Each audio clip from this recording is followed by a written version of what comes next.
நபி அவர்களுடன் 2 விதங்களில் சகோதரரான, இஸ்லாத்தின் 2 ஹிஜ்ரத்துகளிலும் கலந்து கொண்ட, இஸ்லாத்தின் 2 போர்களில் கலந்து கொண்ட ஒரு சஹாபியைப் பற்றி உங்களுக்கு தெரியுமா?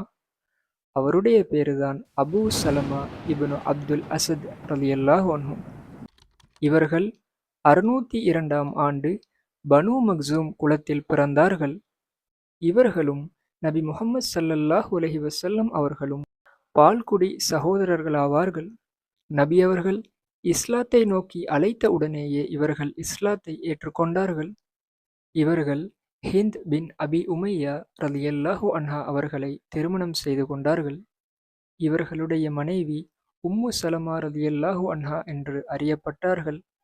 இந்த தம்பதிகளுக்கு சலமா, உமர், துர்ரா, ஜெய்னப் ஆகிய குழந்தைகள் பிறந்தன. இந்த துன்புறுத்தல்கள் எல்லை கடக்கவே அபிசீனியாவை நோக்கி ஹிஜ்ரத் செய்ய நபி அவர்கள் அனுமதியளித்தார்கள். குறைஷியர்கள் அனைவரும் இஸ்லாத்தை ஏற்றுவிட்டார்கள் என்ற வதந்தி பரவியது. இதனால் இவர்கள் மக்காவுக்கு திரும்பி வந்தார்கள். ஆனால் அது உண்மையாக இருக்கவில்லை. துன்புறுத்தல்கள் இன்னும் அதிகரித்தன. அப்போது நபியவர்கள் அனைவரையும் மதீனாவை நோக்கி ஹிஜ்ரத் செய்ய கட்டளையிட்டார்கள். குறைஷியர்கள் உம்மு சலமா ரலியல்லாஹு அன்ஹா அவர்களையும் குழந்தைகளையும் ஹிஜ்ரத் செய்ய அனுமதிக்கவில்லை.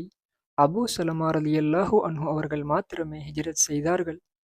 1 வருடங்களுக்குப் பிறகே இந்த தம்பதிகள் ஒன்று சேர்ந்தார்கள். இது இஸ்லாமிய வரலாற்றில் ஒரு நெகிழ்வான தருணங்களில் ஒன்றாகும்.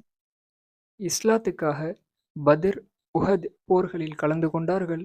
உஹது போரின் போது பயங்கரமாக தாக்கப்பட்டார்கள். அந்த காயம் மோசமடைந்த போது நபியவர்கள் அவர்களை பார்க்க வந்தார்கள். அவர்களுக்கு அருகில் இருந்து துஆ செய்தார்கள். இறைவா, அபூ சலமாவை மன்னிப்பாயாக, அவரை நேர்வழி பெற்றவர்களில் ஆக்குவாயாக, அவருடைய குடும்பத்தினருக்கு உதவி செய்வாயாக என்று துஆ செய்தார்கள். அபூ சலமா ரலியல்லாஹு அன்ஹு அவர்களுடைய மரணத்தின் பின் நபியவர்களே தனது கரங்களால் அவர்களுடைய கண்களை மூடிவிட்டார்கள். பின்னர் கூறினார்கள், ஆத்மா எடுக்கப்படும் போது கண்கள் அதனை பின்தொடர்கின்றன என்று. இதுதான் நம்பிக்கை, தியாகம், காதல், வீரம் என்பவை கலந்த அபூ சலமா ரலியல்லாஹு அன்ஹு அவர்களுடைய வாழ்க்கைச் சுருக்கம்.